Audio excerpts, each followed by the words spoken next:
MSW Media.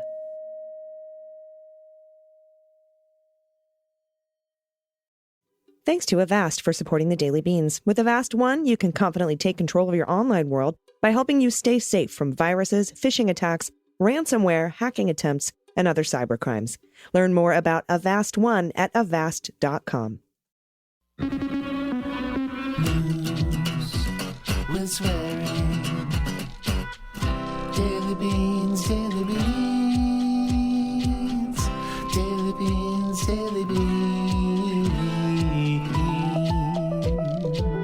Hello and welcome to the Daily Beans for Wednesday, July 13th, 2022. Today, another bombshell committee hearing is in the books. Twitter has sued Elon Musk for trying to back out of their $44 billion deal. The Overstock CEO Patrick Byrne has agreed to meet with the 1-6 committee. The 1-6 committee has started handing over evidence to the Department of Justice and more allegations of witness tampering. I'm your host, Allison Gill. Big hearing today with the January 6th committee. I'm going to go over that, all the little things that I found to be important. I didn't focus too much on the former Oath Keeper and the guy who pled guilty to the attack on the Capitol and their testimony, although some folks said that, it was moving or they were relatively impressed by what these fellas had to say. I don't like either of these guys, but that's just me personally. And also, I noticed, and it's been reported, that at the end of the hearing, Ayers, who is the one who pled guilty to being at the attack on the Capitol, went up to and hugged the officers that were in the front row. I was seated next to these guys for the hearings that I attended, and I was there at Harry Dunn's invitation. Harry Dunn was there, Rogers and Ganell and Fanone, and I noticed a lot of people were putting that out and saying, oh, how nice, that's nice. But, Harry Dunn tweeted, apology given, ... And Fanone told CNN, well, that makes him feel better, that's great. So I don't necessarily know that was welcome. But the gesture was made, apparently, today. So I'm going to talk about the hearing. And there was a lot revealed today. A whole lot. It was pretty rapid fire in the second half of that hearing. And then after that, I'm going to get into the good news. And so if you have any good news, please send it in to me. You can do so at dailybeanspod.com and click on contact. I would love to hear from you. And we've got a lot to get to. So let's hit the hot notes. Hot notes. So as you know, I was not in the room today for the hearing, but I live tweeted it and was following it very closely. I'll share with you these standout moments to me. I know there's a lot of news organizations out there that say the 5 key takeaways. Here's what we thought. Here's what you should think. I have my own kind of ideas about what was important. First, the entire half of the hearing laid a foundation for the second half of the hearing. And all the previous hearings kind of laid a foundation for today's hearing. That second half of this hearing is when the fireworks really started to happen. Now, Cheney opened by saying that the hearing would take us from December 14th, which is the day the election is over. That's when the folks meet and certify the results and sign their certificate for electors. And so between that day, December 14th, leading up to the attack on the Capitol, that chunk of time. And the attack on the Capitol will be the focus of next week's hearing, by the way, which has been scheduled now, from what I understand, though not officially by the committee, but the committee has said it will be Thursday, July 21st in prime time. Now, the first half foundation was set by once again showing all the people, including now Pat Cipollone, who testified that they all told Donald he lost and should concede. And even Meadows had said he should concede. Cheney said Donald's potential defense was that he was only listening to the advice of his advisors and was, quote, poorly served by them. And that would be an attempt to put all the blame on people like Eastman and Clark, who have plenty of blame. But not all the blame. But that's what Donald is probably going to try to do. She said that defense is nonsense and went on to say, quote, Trump is a 76-year-old man. He's not an impressionable child. He is responsible for his own actions. And that's kind of powerful because she knows Trump, right? We all know Trump. And he's basically, never going to admit that he's an impressionable child. And she set it up that it's going to be one of those two things. You're either a 76-year-old man responsible for your own shit or you're an impressionable child. So that I thought was That was a good strategy. Now, early on, the committee brought up the December 19th "will be wild" tweet, which played a central role in the hearing today. It was the star witness. And I previously discussed that. I said that was going to come up quite a bit today. And then after that, Raskin brings up the volatile and almost near violent December 18th meeting in the Oval Office that included Patrick Byrne, the Overstock CEO, Hirschman, who almost got in a fight with Flynn, I guess, Cipollone, Sidney Powell, Rudy Giuliani, Flynn, and others, and how they brought a draft executive order to declare martial law, and how they brought a draft executive order to maybe declare martial law, have the Secretary of Defense seize voting machines in key swing states, and to appoint Sidney Powell as special counsel. Now, Raskin then laid the foundation for the timing of the "will be wild" tweet. He said Donald, frustrated by his team normal advisors, Pat Cipollone and Hirschman, not willing to go along with his crazy voting machine plan or the Powell thing or the Flynn thing. That meeting was so contentious. So right after that, within 2 hours of that meeting ending, which ended after midnight, he tweeted the "will be wild" tweet, which, according to the committee, set in motion a series of events. And then they laid those events out.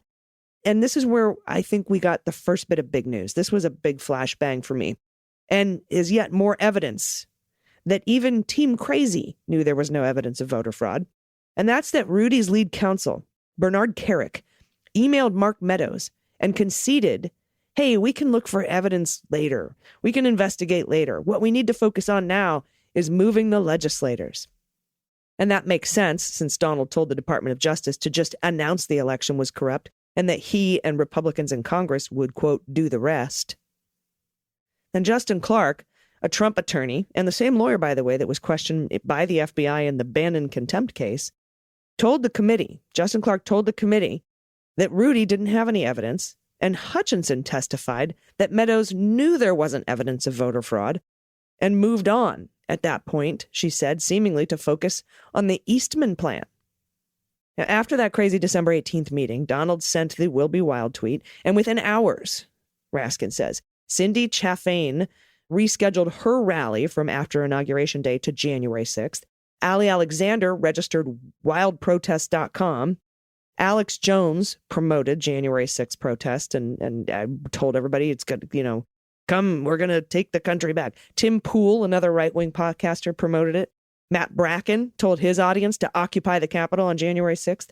A guy named Salty Cracker promoted it, calling it the Red Wedding.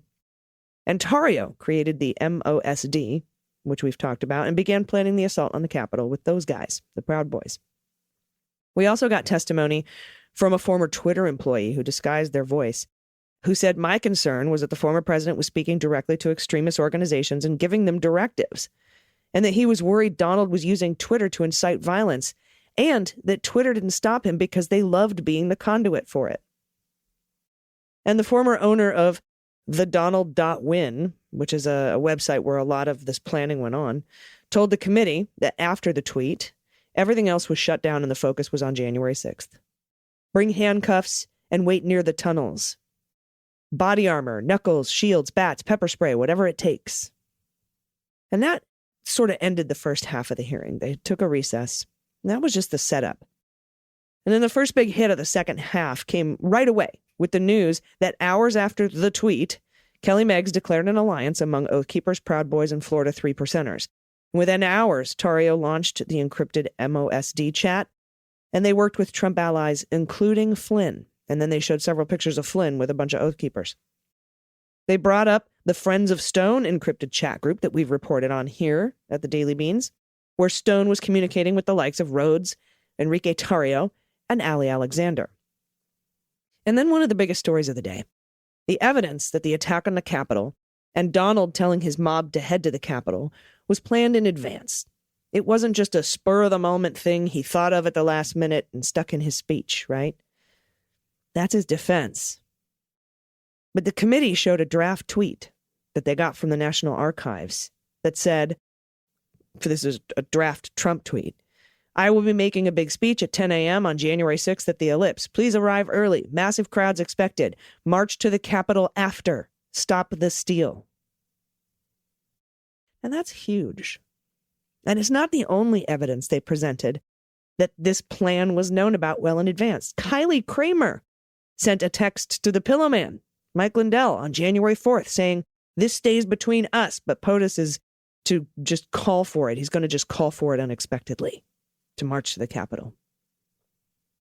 And the fact that she says this stays between us shows intent, doesn't it? And Ali Alexander texted right-wing media on January 5th. "Tomorrow, ellipse, then U.S. Capitol. Trump is supposed to order us to Capitol at end of his speech. We shall see."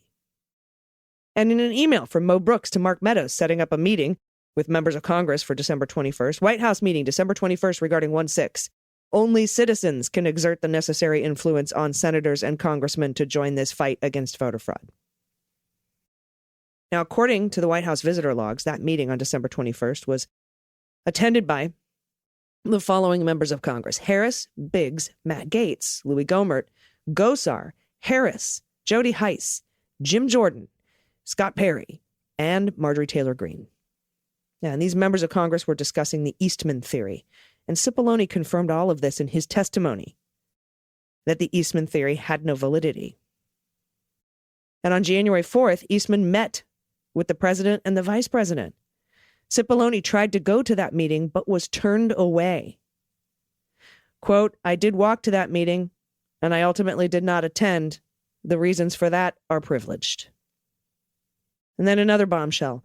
White House call logs show that Trump spoke to Bannon the morning of January 5th, and right after that call, Bannon went on his show and said, "All hell is going to break loose tomorrow. It's not going to happen like you think it's going to happen. All hell is going to break loose." And Judd Deere testified that Donald told them on the evening of January 5th that the crowd the next day was going to be fired up and angry because of the stolen election. And he knew that because he could hear a rally being held in Freedom Plaza right outside on the evening of January 5th. And he asked them to open the doors to the Rose Garden so he could hear the rally. He knew the crowd the next day would be fired up and angry. And Flynn, Stone, Jones, and Ali Alexander all spoke at that Freedom Plaza rally on 1-5. And Trump spoke to Bannon again on the phone around 10 p.m. that night.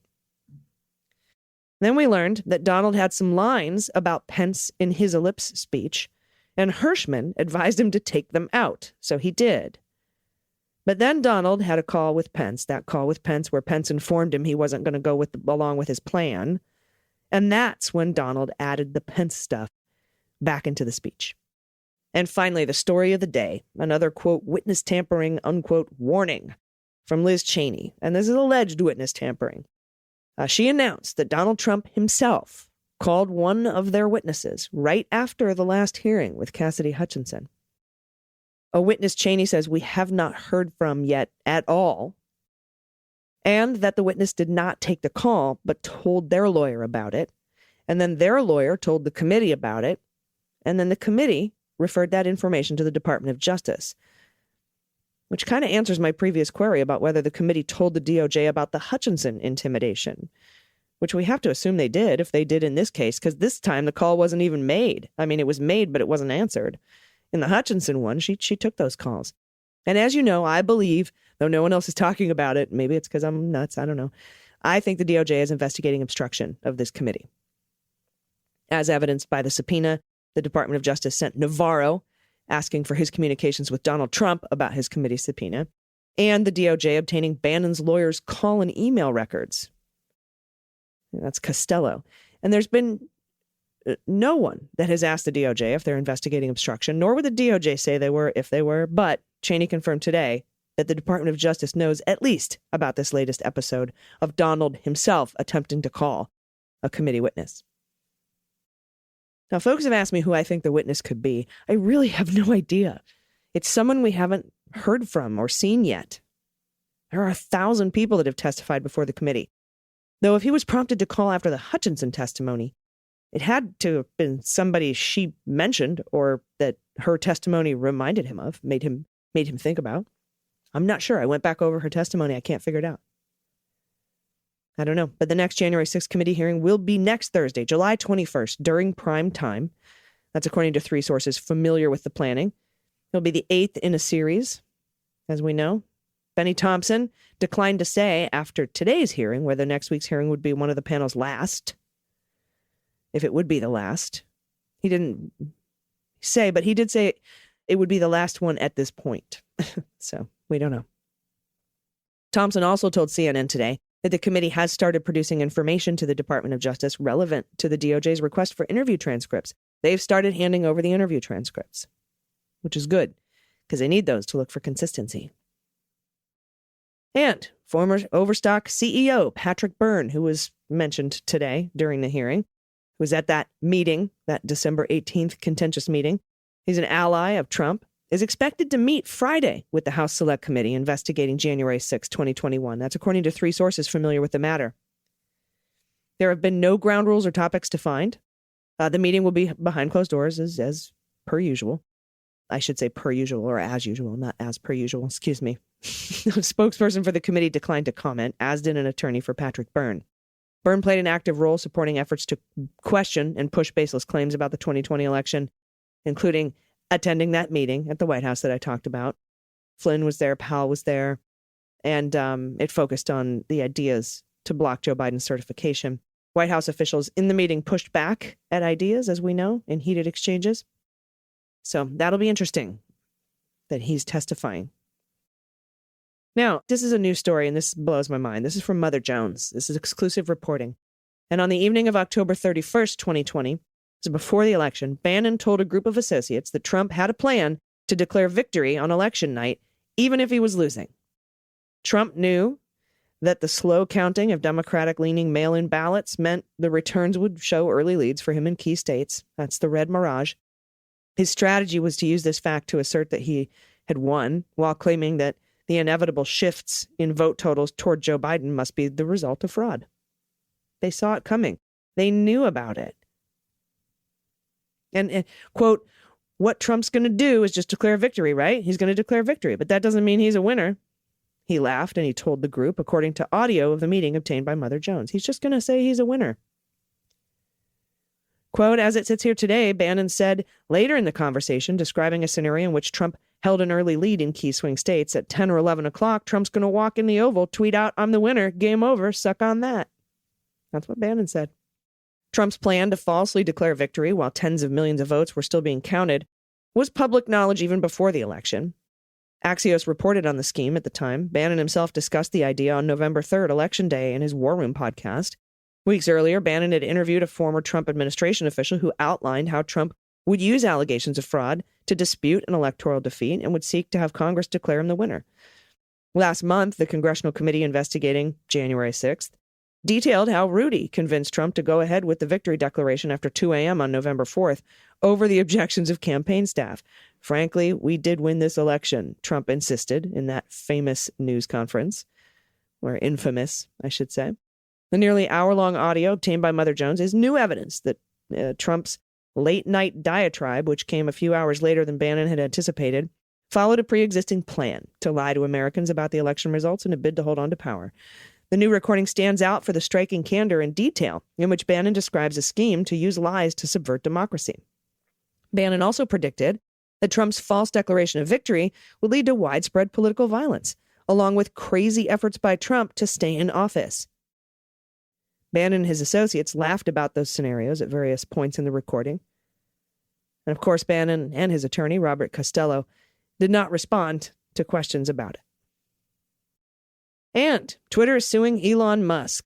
Filed a lawsuit Tuesday to force the billionaire to complete his $44 billion acquisition, setting the stage for a prolonged legal battle over the fate of the social media service.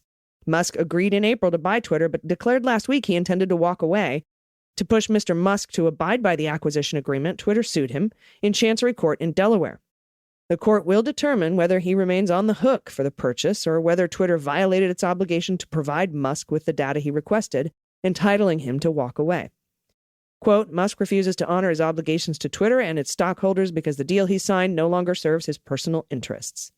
Quote, Musk apparently believes that he, unlike every other party subject to Delaware contract law, is free to change his mind, trash the company, disrupt its operations, destroy stockholder value, and walk away.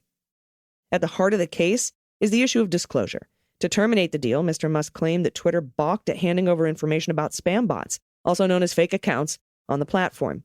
He repeatedly said he did not believe the company's public statements that roughly 5% of its active users are bots. Twitter intentionally misled the public, he said, and obstructed his efforts to get more information about how it accounts for those figures. Musk has also taken aim at Twitter for not giving warning before recently firing 2 key executives. But Musk signed a legally binding agreement with Twitter, and in that contract, Twitter included a specific performance clause that allows it to sue to force the deal through so long as the debt that the billionaire has corralled for the acquisition is in place. In a letter to Musk's lawyer on Sunday, Twitter's lawyer said that his move to terminate the deal was invalid and wrongful, and that Musk knowingly, intentionally, willfully, and materially breached his agreement to buy the firm.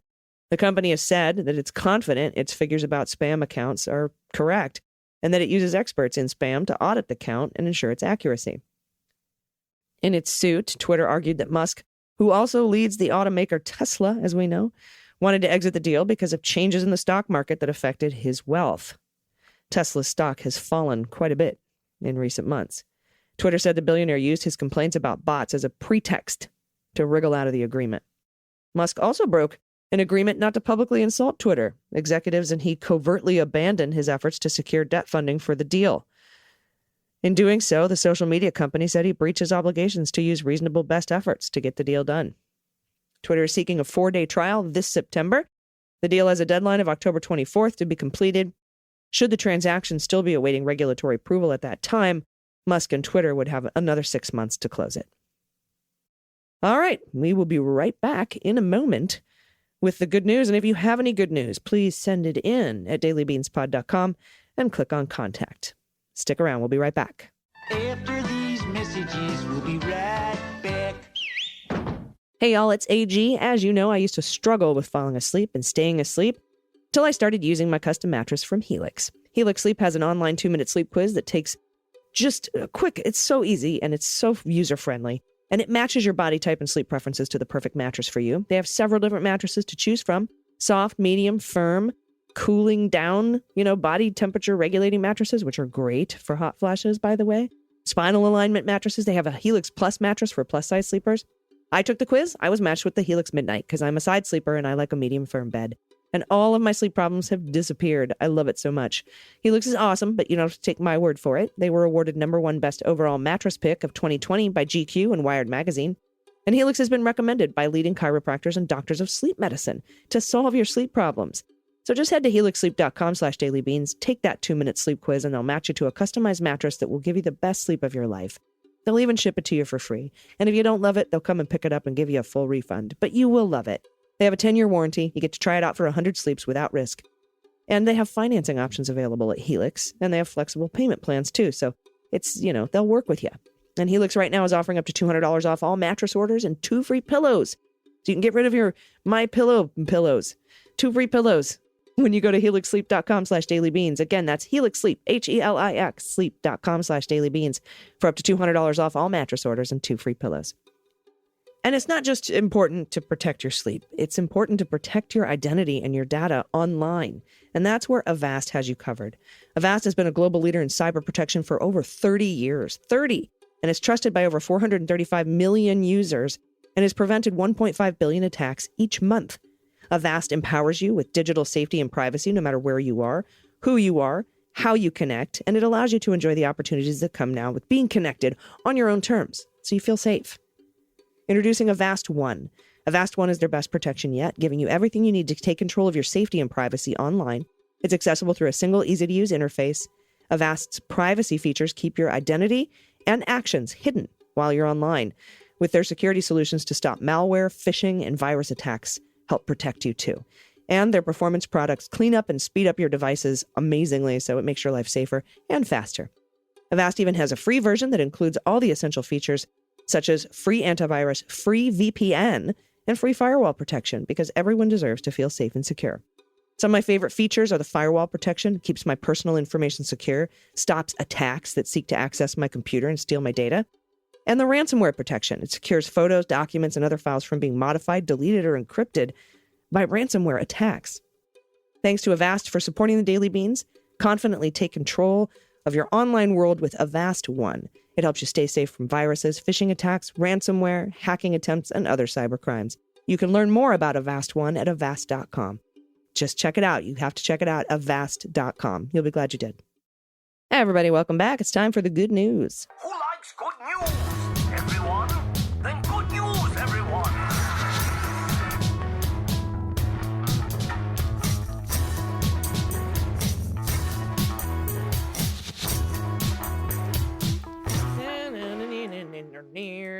Good news, good news. And if you have any good news, confessions, corrections, you want to tell me how dumb you think Louis Gohmert is, we want to play What the Mutt, or Find the Cat, or send me pictures of your happy place, Halloween photos, Santa photos, Easter Bunny photos, Whoopie photos, and stories, your Whoopies and your Lovies. I would love to hear that too. And if you have a small business, let us know. We'll give you a shout out. And that'll be awesome. I love all the stuff you guys send me. Thank you so much. You can do that by going to dailybeanspod.com and clicking on contact. I'm going to kick us off here with Katie, pronouns she and her. Hi, Beans Queens. I'm a longtime faithful listener from Alberta, Canada. Hello. I started painting a lot more during the pandemic, and it's naturally morphed into a small pet portrait business. I've had the opportunity to create cat and dog portraits of all sizes and budgets, all while listening to the Daily Beans and Mueller, She Wrote. It's been such an honor. I absolutely love it. The pandemic was so isolating and lonely, it's terrifying. But picking up an old hobby, I was able to connect with people all over the world. I want your listeners to know they're not alone, and if you ever need a pet portrait, I'm your gal. Oh, wow. This is absolutely beautiful. Oh, kitty. There's a doggy and a kitty. Oh, and look at these ones on pieces of wood. You're really good. I can see the personalities here. I don't have any information on where people can get a pet portrait. Katie, send that in if you didn't already, and I'll find out from our producers. But thank you for this. These are amazing. I want my kitties done. All right, next up from Issy, pronouns she and her, a quick note about the rabbit test. Ah, yes. It may be a bit distressing, but the pregnancy test when I was young went like this. A person who thought they were pregnant went to the doctor and had blood drawn. The blood was injected into a rabbit. If the rabbit died, the woman was pregnant. Hence, when I was a kid, saying the rabbit died meant someone was preggers. Love the show. Keep on keeping, making us laugh in this insanity we're living in. For my pet tax, one shot of the best puppy in the world, helping me change the sheets. and a shot of my phenomenal hubby that he took a few weeks ago of a campmate in Nevada. We've been on the road for 12 years, taking pictures of this amazing country, meeting people from every walk of life. Our website is visualrecord.us. It has a few shots of our visual journey of the United States. Enjoy the beauty. Oh, look at the puppers. Ooh, goat. Oh, ram. Those are big horns. Oh, it's beautiful. He's looking right at you, too. That has to be hard to keep your head up with that much horn. Anyway, next up, we have a correction, sort of, from Anonymous. Dear Allison and Dana, I'm a longtime fan and patron. I look forward to opening my email every morning and listen to your podcast on my daily commute. Your comedic approach helps me to put in perspective the news I heard on Morning Joe while getting dressed. Having said that, I'd like to point out something I noticed Allison say on your Sinking Ship July 7th podcast that I think needs correcting. At some point in your interview with Megan Hatcher-Mays, you pointed out the reason that Obama's administration couldn't codify Roe was a significant portion of Democrats in Congress at that time were pro-life. So many of the pundits have pointed out numerous times that Democrats are losing to Republicans when it comes to messaging. By adopting the term pro-life, the Republicans have brilliantly positioned themselves so that their opponents would be considered anti-life or pro-death, even if it's not said. Every time I hear a Democratic politician, a newscaster, or a pundit use that term, I cringe. The last thing we need to do is help them by adopting their messaging. Let's see if we can't redirect the messaging by adopting our own terms, anti-choice and pro-choice. They're more accurate to the situation since the right to choose is actually what we're talking about here. That's very good. Or anti-privacy and pro-privacy, right? On that note, how about we reach out to your listener base and ask them to be on the alert for cases where the Republicans have adopted terminology that puts Democrats on the back foot and offer their own creative alternatives. It might be a fun exercise, and who knows, we might hit some alternatives worthy of going viral and supplanting the originals. I wish I had pet to offer for pet tax. Instead, I'm sharing 2 photos taken by my husband last month of a nest of baby robins who briefly inhabited our porch before they were old enough to fly. You'd be amazed to learn that this entire process from hatching to flying took just about a week. Not even enough time to give them names. Aw. Hi, robins. I love robins. Oh, so pretty. So cute. That's a nice nest. That's like an Aristotle's perfect form bird nest. That's real nice. Well done. Next up from Jane, pronouns she and her. Hello and greetings to the Bean Pod. Love the show. Thanks for all you do. I have a confession, a misheard song lyric, and a happy place, and a pet tag. The confession. I have had a few days when I didn't want to engage anymore with the news and only listen to the good news segment of the Daily Beans. It was good medicine. The misheard song lyric, Electric Light Orchestra's Evil Woman from the early 80s until early 2020s. I thought the song was about a medieval woman. This made perfect sense to me. As a kid, the song is awesome and it rocks. And in my childhood, at the height of coolness was a medieval woman in a pointy princess hat. So, of course, a medieval woman would inspire such a great song. ELO was hitting the right nerve a few years ago, and I began streaming their music, which is when I realized my beloved medieval woman song was actually titled Evil Woman. Finally, I'm sharing pictures of my sweet and fierce kitty, Lily. The first is taken in our happy place, the garden. Oh, cool, a twofer, happy place, and a cat. Keep up the good fight. You are appreciated. Thank you, Jane. Look, a long-haired calico. She looks so sweet. Oh, that garden is beautiful. I love the stepping stones. Oh, that's nice. Thank you for that. That is a happy place. Next up from Anonymous, he, him, hey, you. This is the other self-correction that I could not remember when I wrote to you. Since it's a self-correction, I don't need to praise myself, so I'm foregoing the shit sandwich. When you sign off, you talk about MSW Media. At the point where you say the network is dedicated to news, politics, my brain just reads ahead and fills in, and swearing, and I'm routinely blindsided by, and justice. Swearing is justice, Anonymous. I blame it on almost always listening in the morning before my ADD meds or my caffeine is kicked in, and my brain is in a strange place in those circumstances. Anyway, stay rad. Keep up the excellent analysis of the news. You make complex things understandable. Thank you. That's a huge compliment. And your expertise in the nuances of law gives great perspective on the implications of all the weirdness going on. Again, thank you. Thank you so much. Next up from Stacy. Random, but every time I see Patsy Baloney, I read it as pasty baloney. Not sure why my brain sees it that way, but it does. Pet tax. My 3 kitties, my 3 horses, 2 warm bloods left and center, and a thoroughbred, right? And my 2 pups. Pit lab mixes, perhaps? Oh, you have a tuxie and a void just like me. And then there's a gray kitty. I want that gray kitty from yesterday still. Oh, these are beautiful horses too. Oh, so pretty. I had a buckskin once, but none of these are buckskins. I just am reminded of horses. And then the dogs. Yeah, a lab pity mix. Oh, so cute. With the smiles. Thank you for sending these in. I needed that, Stacy. I appreciate you. I appreciate all of the good news that you sent in. Thank you so much. If you can give me the name of your pet painting business, I will put that out there, Katie. And I would love to share that with everybody because these are amazing portraits. And again, you have anything you want to send in? Pod pet tax, adoptable pets in your area, happy places, anything you want. You can send it to us at dailybeanspod.com. Just click on contact. And thanks. We've gotten a ton of donations, by the way, for patrons helping patrons. A bunch of people buying people. Strangers, 1-year premium subscriptions for $36. So there's a few available if you want to get on the waiting list. That's the same thing, dailybeanspod.com. I will be back tomorrow and we'll see what kind of news hits the rest of this week. It could get real quiet or it could just be crazy. I don't know. We'll find out. And I'll be here to tell you about it. Until then, please take care of yourselves, take care of each other, take care of the planet, take care of your mental health, and vote blue over Q. I've been AG, and them's the beans. The Daily Beans is written and executive produced by Allison Gill with additional research and reporting by Dana Goldberg and Aimee Carrero. Sound design and editing is by Desiree McFarlane, with art and web design by Joelle Reeder with Moxie Design Studios. Music for The Daily Beans is written and performed by They Might Be Giants, and the show is a proud member of the MSW Media Network, a collection of creator-owned podcasts dedicated to news, politics, and justice. For more information, please visit mswmedia.com. MSW Media.